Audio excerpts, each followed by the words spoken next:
En este estudio analizo la edad dorada de la animación española. Siendo un país productor que conseguía éxitos tanto en taquilla en España como fuera de nuestras fronteras, consideraba necesario entender ese fenómeno y darle la importancia que considero que tiene dentro del sector audiovisual y también a nivel social, porque es un formato que consumen desde una audiencia muy joven hasta público adulto. En 2022, el Oscar a Mejor Cortometraje de Animación lo ganó una película dirigida por Alberto Mielgo y fue el Limpiaparabrisas, y fue el primer cortometraje de animación y la primera película de animación en general para una producción de origen español. Esto era solo la punta del iceberg, porque llevamos años viendo cómo la animación española triunfa tanto dentro de España como fuera.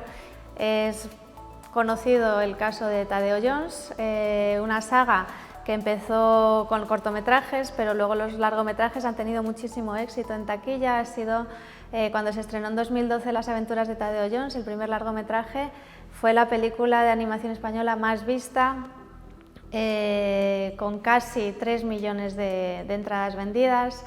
La segunda entrega superó esos datos. Y ha habido una tercera entrega en 2022.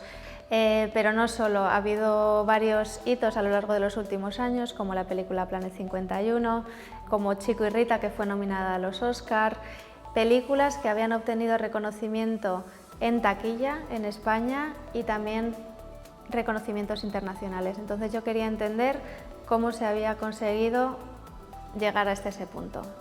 Lo primero que tuve que hacer es intentar identificar cuándo comenzaba este periodo de esplendor, y me di cuenta que era en 1985, es decir, cuando se creó el Estado de las Autonomías. Algunas de ellas tenían especial interés en difundir su lengua cooficial, su cultura, sus tradiciones, y la animación, al dirigirse a un público infantil, resultó ser una herramienta bastante útil para ese propósito.